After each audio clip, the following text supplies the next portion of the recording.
오늘은 우리 찬양대가 더 은혜롭게 찬양을 해주신 것 같아요.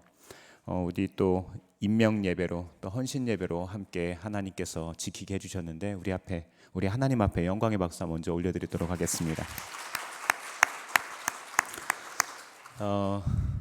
구치소나 교도소에서 출소한 사람들에게 뭘 먹이죠? 보통 뭘 사다 주죠? 두부를 보통 사다 주죠. 왜 하필 두부일까요? 제가 찾아봤습니다. 일반적으로 두부를 먹는 유래가 한 3가지 정도라고 이야기를 합니다. 첫 번째로 건강식의 개념이래요. 요즘에야 구치소나 이 감옥에서 식단이 굉장히 잘 되어 있지만 과거에는 그렇지 못했잖아요. 그러니까 굉장히 어려운 그런 환경에 있었던 사람에게 영양을 공급해주기 위해서 단백질이 한 40% 들어있잖아요, 두부에. 그래서 두부를 이렇게 주는 일을 했다고 합니다. 두 번째는 순백색의 두부를 먹고 새 사람으로 거듭나라는 의미가 있대요. 그리고 세 번째도 조금 비슷하긴 한데요, 다시는 교도소에 들어가지 말라는 의미가 있다고 합니다. 이 콩이 변해서 두부가 된 거잖아요. 다시 두부가 콩이 될 수는 없잖아요. 그러니까 한번 변했기 때문에 변한 사람으로서 이제 새로운 삶을 살자, 이런 이야기였다고 합니다. 그런데 두부 먹는다고 사람 바뀔까요? 두부 먹었다고 바뀐 사람 보셨습니까? 요즘 주변에서 흔히 듣는 소리가 있어요. 사람은 고쳐 쓰는 게 아니래요. 맞습니까? 명리학에서는요, 이 사주 명리학에서는 대운이 들어오면 사람이 바뀐다고 이야기합니다. 과연 어떤 대운일까요? 우리가 알고 있는 사람에 관한 이런 양쪽의 생각들이 있는데 과연 어떤 게 맞을까요? 어떻게 우리는 세상을 살아가야 할까요? 성경은 예수님을 믿을 때 우리에게 엄청난 일이 생긴다고 이야기합니다. 생명이 바뀐 거예요. 우리는 우리의 목숨값으로 사는 것이 아니라 예수님의 목숨값으로 사는 겁니다. 우리의 생명으로 사는 게 아니라는 거예요. 완전히 다른 사람이 되었다고 성경은 선언합니다. 예수님을 영접하는 순간 우리는 더 이상 세상에서 난 사람이 아니라 하나님에게서 난 하나님의 자녀가 되었습니다. 이 사실을 믿는 것이 우리가 예수가 그리스도인을 믿는 것이고 예수님의 성육신 사건을 믿는 거예요. 오늘은 예수님의 생명으로 사는 사람은 어떤 사람인지, 이것이 또 우리에게 정확하게 어떤 의미가 있는 건지를 말씀을 통해서 좀 살펴보고자 합니다. 이 첫 번째, 예수님의 생명으로 사는 사람, 어떤 사람일까요? 인생의 기쁨이 어디에 있는지를 보면 알 수 있어요. 여러분은 인생의 기쁨이 어디에 있으십니까? 무엇 할 때 제일 기쁘세요? TV 볼 때 제일 기쁘세요? 일 마치고 집에 들어와서 퇴근해서 밥 먹을 때 제일 기쁘세요? 아니면 손주들 재롱 보는 때 제일 기쁘세요? 아니면 인생의 어떤 자그마한 성취나 많은 재정들이 우리의 통장 잔고에 찍힐 때 기쁘세요? 언제 우리가 가장 기쁠까요? 사도 요한이 요한일서를 기록한 목적이 있습니다. 이거는 아무리 힘들어도 예수 믿는 성도들에게는 충만한 기쁨이 있다는 것을 알려주기 위해서였어요. 요한일서 1장 3절에서 4절 같이 한번 읽어보겠습니다. 시작. 우리가 보고 들은 바를 여러분에게도 선포합니다. 우리는 여러분도 우리와 서로 사귐을 가지기를 바라는 것입니다. 우리의 사귐은 아버지와 또 그의 아들 예수 그리스도와 함께하는 사귐입니다. 우리가 이 글을 쓰는 것은 우리 서로의 기쁨이 차고 넘치게 하라는 것입니다. 아멘. 아멘. 우리가 이 글을 쓰는 목적이 어디에 있다고요? 우리 가운데 기쁨이 넘치게 하기 위해서. 그 기쁨이 세상이 주는 기쁨이 아니겠죠. 이 사도 요한이 기쁨을 이야기를 하는데 이거 정말 놀라운 일입니다. 왜냐하면 이 당시의 초대교회 공동체는 엄청난 핍박 가운데 있었기 때문입니다. 사도 요한도 이 글을 쓸 때 자유로울 수 없었어요. 그런데 예수 믿는 성도들에게 기쁨이 차고 넘친다고 이야기하다니 이거 좀 문제가 있죠. 예수님 안에 있으면 절대적인 기쁨을 누릴 수 있다 이겁니다. 상대적인 기쁨 말고요. 우리는 늘 조건적인 기쁨 좋아하잖아요. 무엇 때문에 좋아하잖아요. 무엇이 있어야만 좋아하잖아요. 근데 그게 아니더라도 좋아하는, 그게 아니더라도 기쁘고 즐거운 그 마음. 오늘 이 시간 요한 사도가 말한 이러한 절대적 기쁨이 우리 가운데 있기를 바랍니다. 세상에서 어렵고 괴로울 때 우리는 어떻게 하면 이런 넘치는 기쁨을 누릴 수 있을까요? 그 핵심은요, 살아계신 예수님이에요. 죽어 계신 예수님 말고요. 살아계신 예수님이 성령 하나님으로 나와 지금 이 순간 함께 하시고 생명이 되시니까 예수님과 친밀하고 교제를 우리가 하고 살아갈 때 어떤 상황에도 내 안에 기쁨이 있다는 거예요.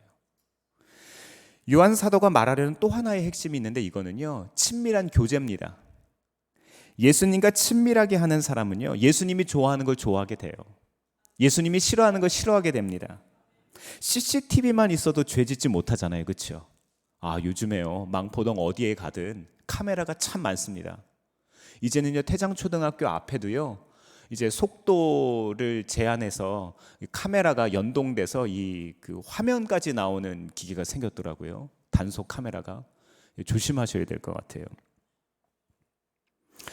CCTV만 있어도 죄 짓지 못하는데 예수님과 함께 동행하는 사람, 예수님과 함께하는 사람이 죄 짓고 살 수 있겠습니까? 예수님 손잡고 사는 손으로 죄 지을 수 있습니까? 예수님께 말하는 입으로 죄 짓는 말 할 수 있으시겠습니까?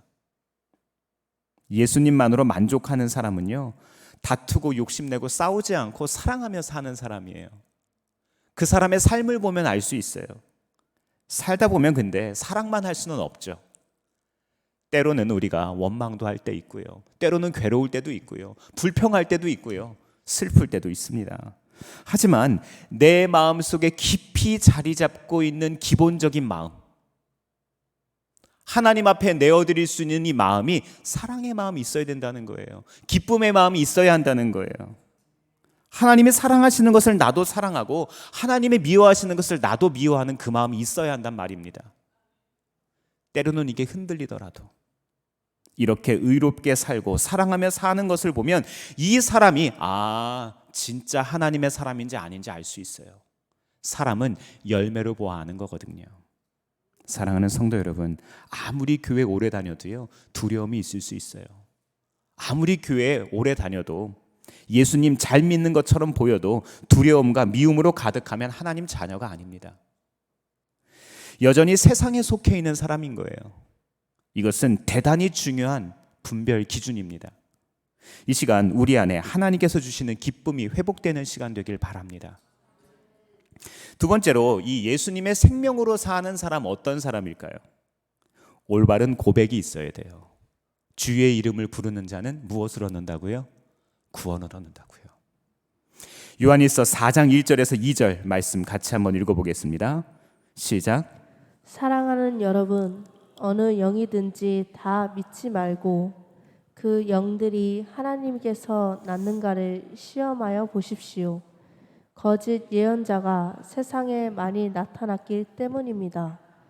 여러분은 하나님의 영을 이것으로 알 수 있습니다. 곧 예수 그리스도께서 육신을 입고 오셨음을 시인하는 영은 다 하나님에게서 난 영입니다. 아멘. 사기꾼들이 머리에 사기꾼이라고 붙이고 살아가나요? 아니요. 보면요, 정말 기가 막힙니다. 아니, 멀쩡한 사람들이 보이스피싱을 당하고요, 멀쩡한 사람들이 사기를 당해요. 그렇죠? 왜 그랬는지 나도 모르겠는데 지나 보니까 사기 당했어요. 그렇죠?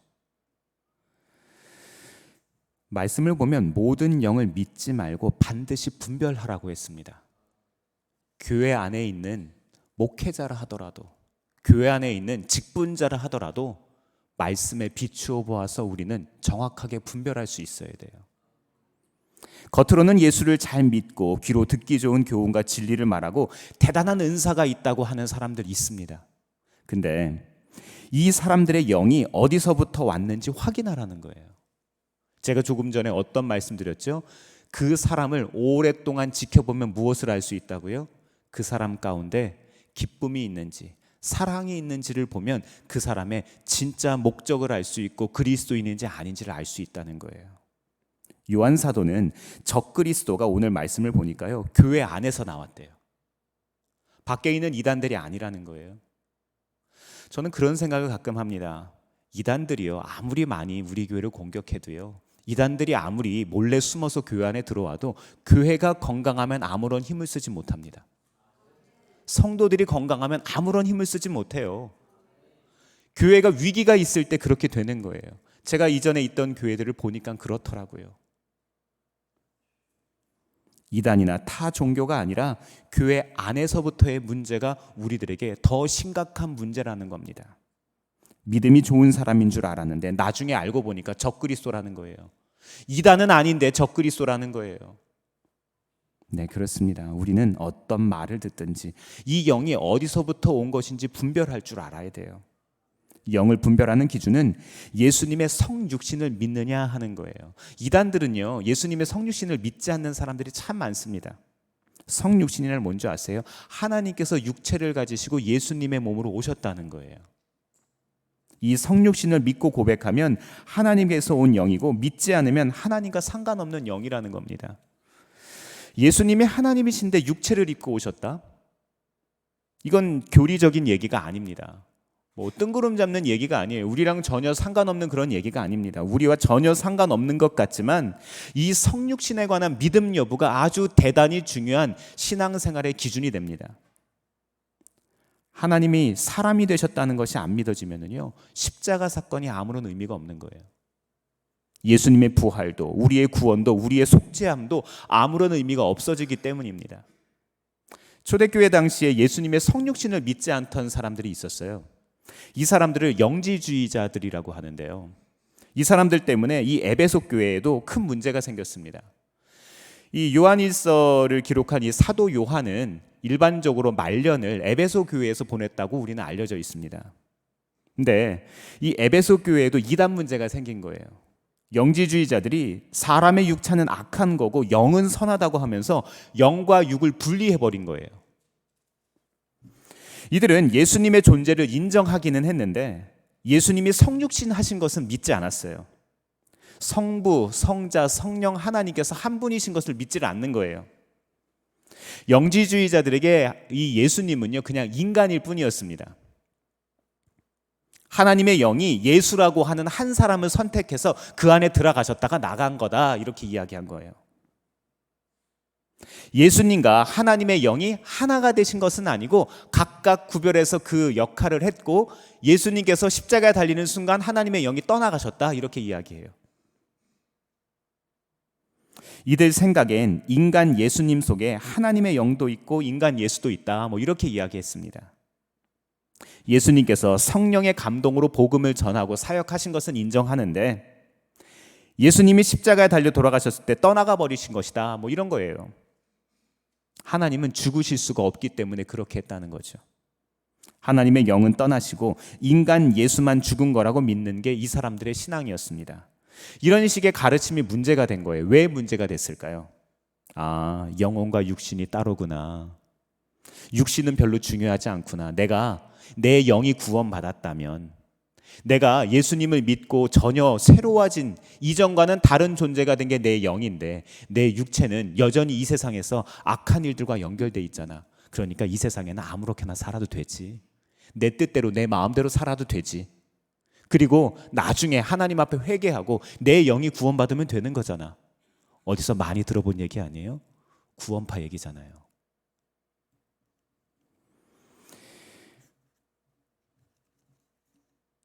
올바른 고백이 없었던 에베소 교회가 큰 문제에 빠졌습니다.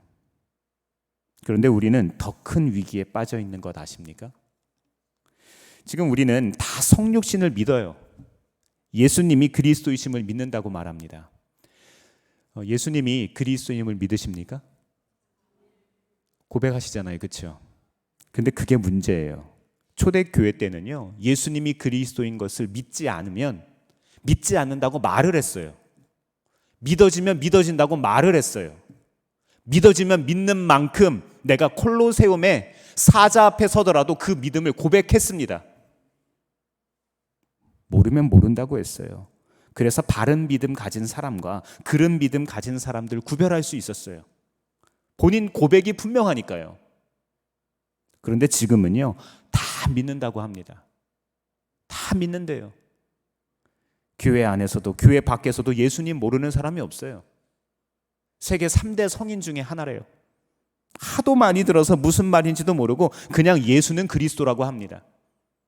그래서 지금 정말 성령님과 동행하며 신앙생활하는 사람인지 아닌지 헷갈립니다.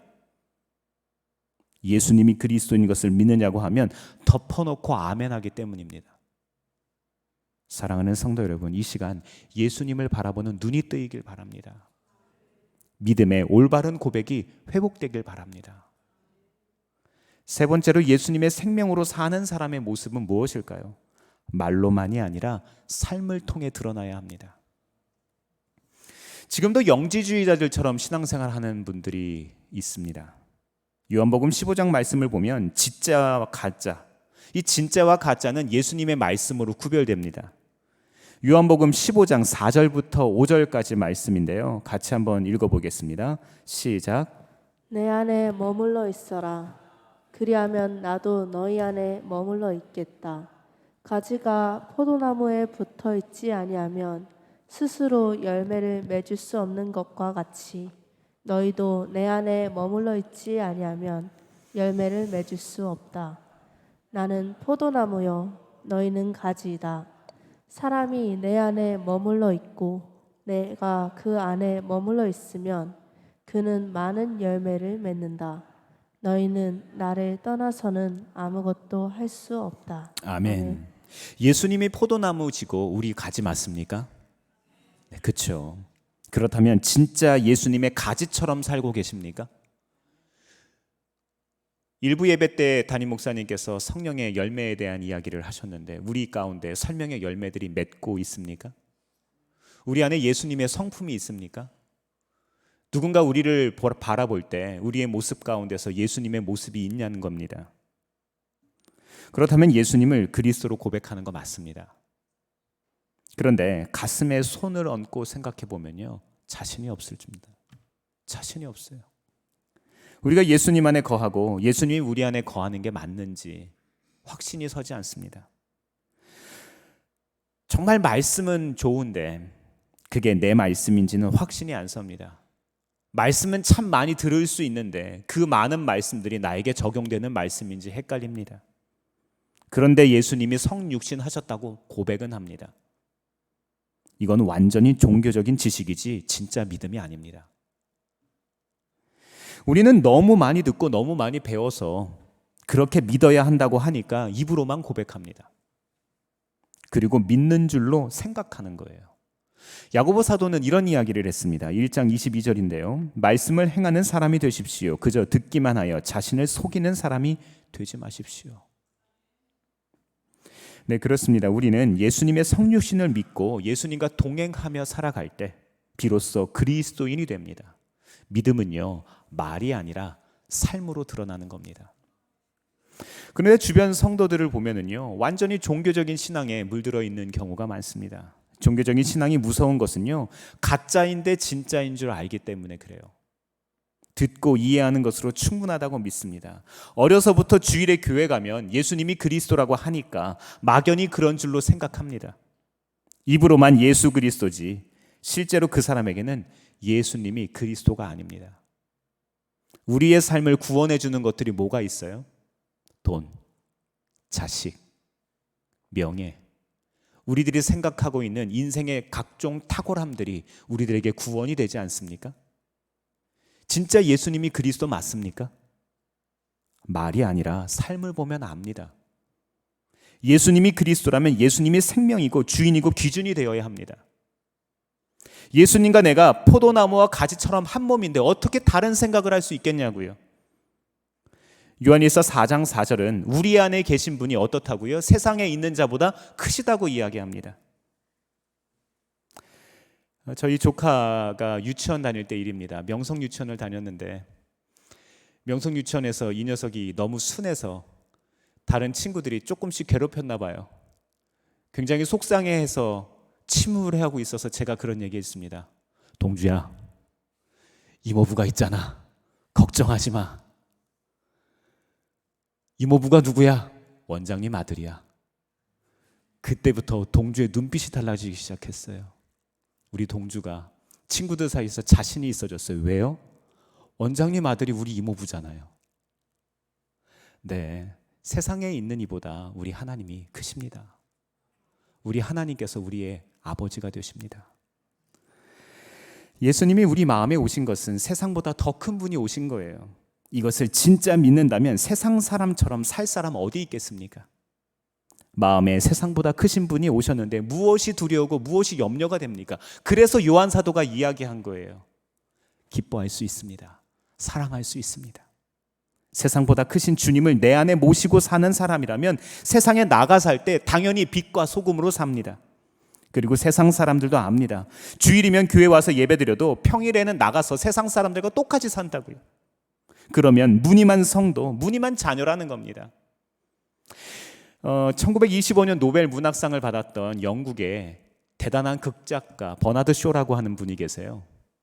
굉장히 유명하신 분이죠. 근데 이 버나드 쇼가 그 영국 성공의 목회자들, 감리교회죠.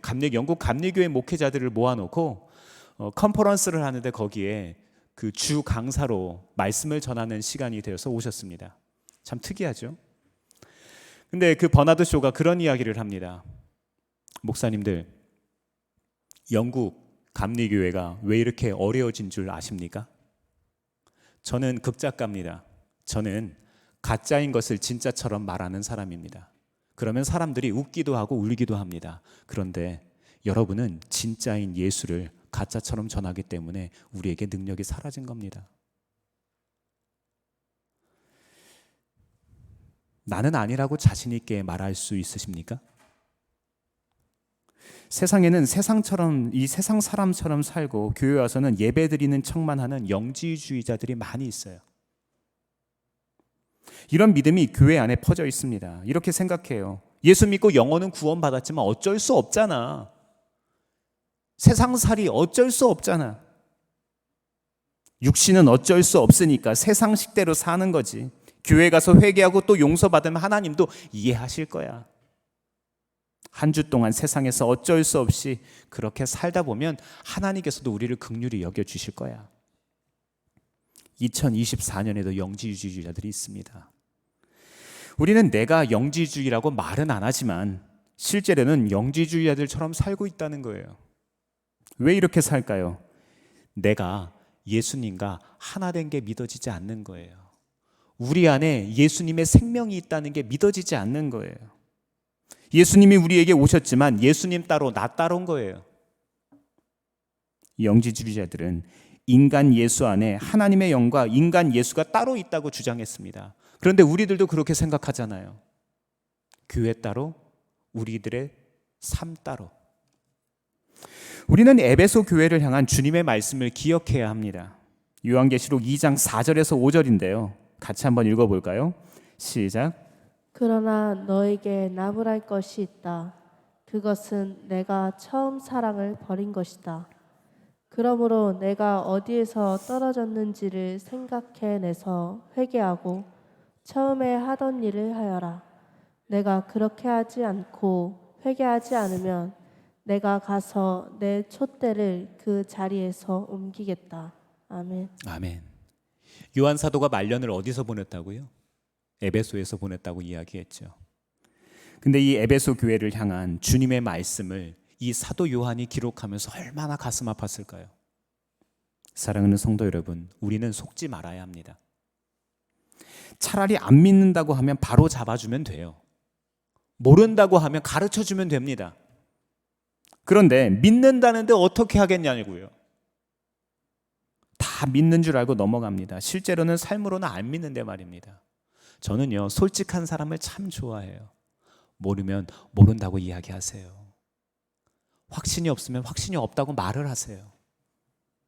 그래서 지금 우리는 초대교회보다 더 어려운 때를 살고 있는지 모릅니다. 2024년도 벌써 1월이 말이 돼가고 있네요. 이제 1월이 거의 다 되었습니다. 송구영신 예배 드린 지 얼마 안 되는 것 같은데 한 달 훌쩍 지나갔습니다. 어떤 결단 하셨습니까? 그 결심 잘 붙들고 계십니까? 제가 오늘 대표 기도하시는 집사님의 말씀을 들으면서 굉장히 은혜를 받았어요.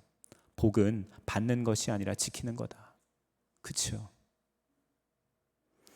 대부분 새 결심이 잘 안 지켜집니다. 왜 그럴까요? 우리에게 충격이 없기 때문에 그렇습니다. 어지간한 충격이 아니면 내 습관이 바뀌지 않습니다. 그저 기도 몇 번 했다고 습관이 바뀌는 게 아니라는 거예요. 다짐하고 또 다짐해도 바뀌지 않습니다. 근데 바뀔 때가 있어요. 언제 바뀌죠? 습관이? 큰 병이 걸렸을 때, 삶에 큰 문제가 생겼을 때, 이럴 때 우리의 삶에 변화가 생깁니다. 예를 들어 폐암에 걸리면 담배를 끊습니다. 간암에 걸리면 술을 끊습니다. 워낙 충격이 크니까 그렇게 못한다고 했던, 나 절대로 그거 못한다고 했던 술도 끊고 담배를 끊는 거예요. 우리에게는 폐암, 간암보다도 이것과는 비교할 수 없는 큰 충격이 와 있다는 거 아십니까? 예수님과 함께 우리가 죽었다는 거예요. 우리의 자아가 죽고 우리의 삶이 죽었다는 겁니다. 우리는 우리의 생명이 아니라 예수님의 생명으로 살아간다는 거예요. 이렇게 숨이 계속 쉬어지는데도 죽었다는데, 세상보다 크신 예수님이 우리에게 오셔서 우리 생명이 되셨다는데 이것보다 더 큰 충격이 어디 있습니까? 이걸 교리로만 듣고 그냥 사람의 지식으로 듣고 말로만 들으니까 이게 종교적인 게 돼버리는 겁니다. 하나님이 그 엄청난 역사를 우리에게 주셨는데도 바뀌지 않는 겁니다. 그런데 이 사실을 진짜 믿기로 작정하십니까? 그렇다면 우리에게 기회가 있습니다. 우리에게 길이 있어요. 우리의 우선순위가 바뀔 수 있습니다. 우리 마음 가운데 무엇이 중요한지 알게 되기 때문입니다. 그것을 누가 알게 하세요? 성령께서 알게 하십니다. 주님이 다 바꿔놓으세요. 우리는 예수님과 함께 죽었고 세상보다 크신 예수님이 내 안에 계신다는 믿음 하나로 바뀔 수 있습니다. 사랑하는 성도 여러분, 예수님이 우리의 생명 되셨습니다. 성육신 하신 그 하나님께서 지금도 성령 하나님으로 우리와 함께 하신다는 거예요. 가정에 문제가 있습니까? 자녀들 때문에 속상하세요? 질병 가운데 계십니까? 재정적인 어려움이 있습니까? 혹 관계 때문에 슬퍼하고 계십니까? 생명이신 예수님을 붙잡으시기 바랍니다. 머리가 아니라 가슴으로 예수님을 만나야 돼요. 우리가 이 산 믿음을 붙잡으면 주님이 일하시기 시작합니다. 남은 한 주간도 예수님의 기쁨되며 귀하게 쓰임 받으시기를 주의 이름으로 축원합니다. 기도하겠습니다.